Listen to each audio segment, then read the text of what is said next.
So I'm going to do my VEDA, I want to say VEDA all the time, it's a VEDA, my VEDA Day 2 video, and I'm going to revamp this bad boy here.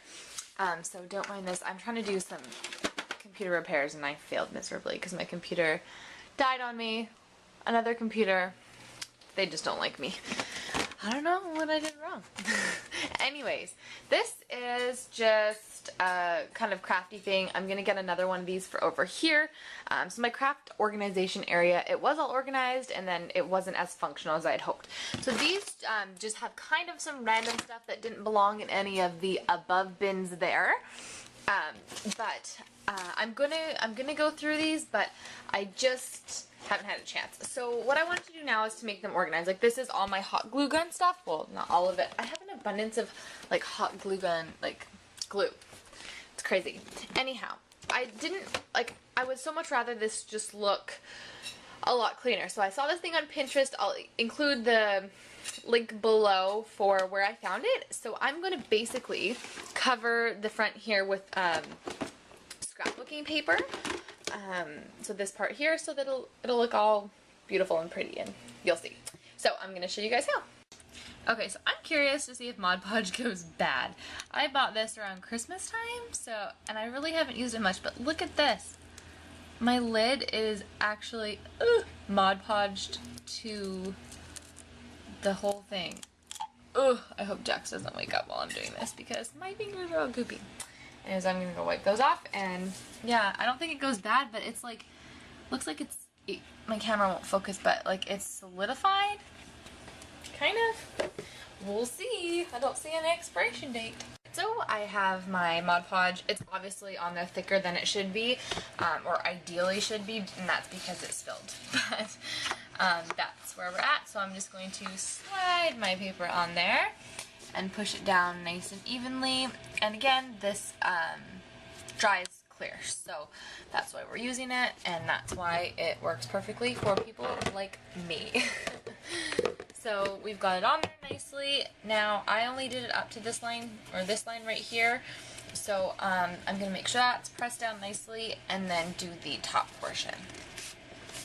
So that was a little bit too thick, I can really feel it, but hopefully there's not any bubbles here. Look, the design is a little bit clouded, so I'm just gonna try and move that around a little bit and gonna move that around a little bit and see if I can't make that clear. I took a marker and I just like rolled this, and I allowed a lot of it to ooze up over the edges here, and I did that because I would rather it be really thick on this side than the other side.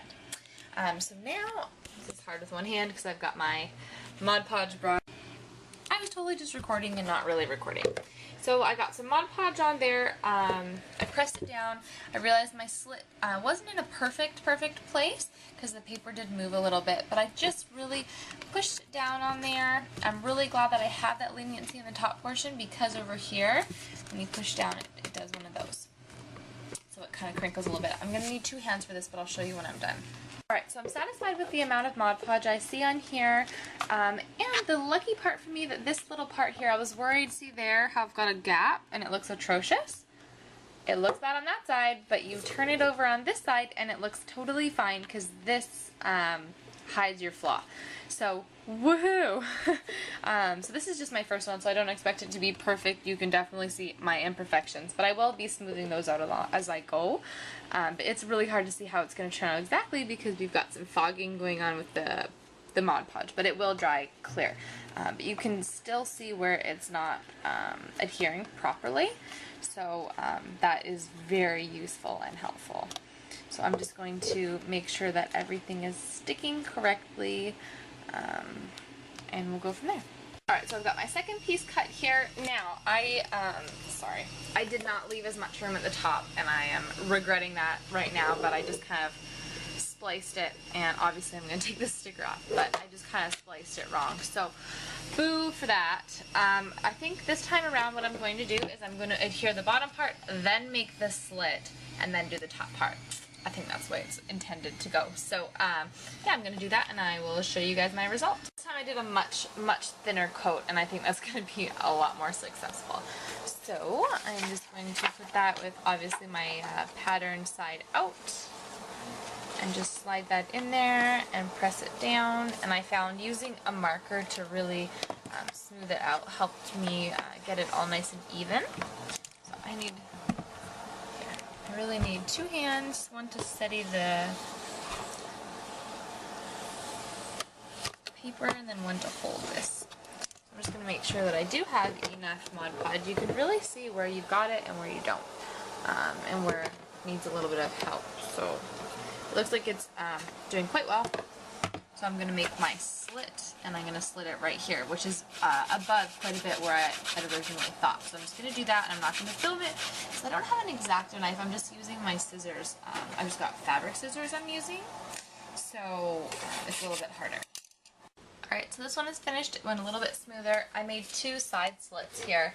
Now, they ain't pretty, but just here and there, obviously with an X-Acto knife, again, they'll look much better, pre-Mod Podge, etc., etc., but hey, they're functional, and that just adds a lot of smoothness to it. You can't really tell the difference between this guy and that guy, but I think you will be able to. So, there they are, getting there completed, so obviously we will have all this gone. I can already see how this is really evaporating, disappearing, not becoming as ugly. So there we have the 2, and I'm just going to do the last one. And this will give me a good chance to organize all of this stuff that was in these drawers. Third one, this one obviously I think is the best one. I learned from my mistakes. I used more Mod Podge in this top portion here, which seemed to help it stick a lot. I've got a nice lip at the top, which gave me some great leverage, and overall I just think I did a better job. I did the 3 slits in the back, which are slightly ghetto looking, but we'll just ignore that.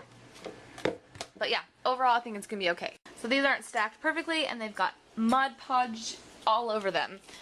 However, this is kind of a glimpse of what they'll look like, sort of, kind of, maybe.